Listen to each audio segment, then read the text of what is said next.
Hi everyone, నేను ఈరోజు మీకు మా సిద్దిపేట స్టైల్ పాతకాలపు నాటి వంట శనగపిండి బడీల కూర చూపిస్తాను, చూసేయండి. ఇది చాలామందికి తెలియకపోవచ్చు.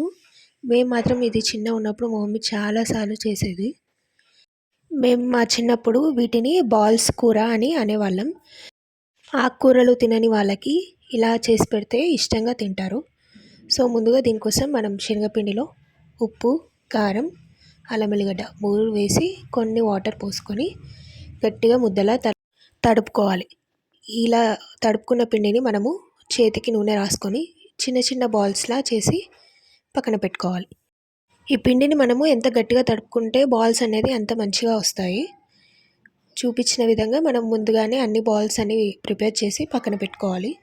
ఇంతలోపు మనము ఆయిల్ని వేడి చేసి పెట్టుకోవాలి. ఇలా వేడైన ఆయిల్లో ఈ శనగపిండి బాల్స్ని వేసుకొని డీప్ ఫ్రై చేసుకొని పక్కన పెట్టుకోవాలి. కొంతమంది ఈ బాల్స్ని ఇలా ఫ్రై చేయకుండా డైరెక్ట్ అలానే కూరలో వాడుకుంటారు. ఆ టేస్ట్ కూడా బాగుంటుంది. బట్ ఇలా ఫ్రై చేయడం వల్ల పిల్లలు కూడా ఇష్టంగా తింటారు. ఇప్పుడు అలా ఫ్రై చేసిన వాటిని పక్కన పెట్టుకొని ఇంకో బాండిలో ఆయిల్ వేసుకొని ఆవాలు, జీలకర్ర, కరివేపాకు, అలాగే కట్ చేసి పెట్టుకున్న ఉల్లిపాయ ముక్కలను కూడా వేసుకోవాలి. ఈ ఉల్లిపాయ ముక్కలు అనేది మనకి వేగాక కొంచెం పసుపు, అలాగే వెల్లుల్లి అంటే ఎల్లిపాయలను వేసుకొని ఎండుమిర్చిని వేసుకోవాలి. ఇక్కడ మన కారం అనేది ఈ ఎండుమిర్చి వల్లనే వస్తుంది. అండ్ ముందుగా మనము ఒక ½ an hour ముందు పెసరపప్పును నానబెట్టి పెట్టుకోవాలి.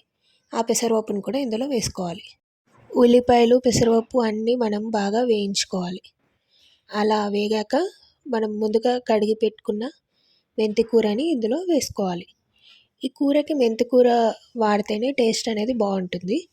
ఈ మెంతి కూర అనేది బాగా ఫ్రై అయ్యే వరకు మనము కలుపుకోవాలి. అండ్ ఇంకొక 2 minutesలో కర్రీ అయిపోతుంది అన్నప్పుడు మనము మన ఫస్ట్ డీప్ ఫ్రై చేసి పెట్టుకున్న బాల్స్ అనేవి ఇందులో వేసుకొని కలుపుకోవాలి. మనం ముందుగానే బాల్స్ వేసుకుంటే అవి మెత్తగా అయిపోతాయి. సో లాస్ట్లో వేసుకుంటే క్రిస్పీనెస్ అనేది అలానే ఉంటుంది. ఇలాంటి రెసిపీస్ కోసం మీరు మా ఛానల్ని లైక్, షేర్, సబ్స్క్రైబ్ చేసుకోండి. Thank you.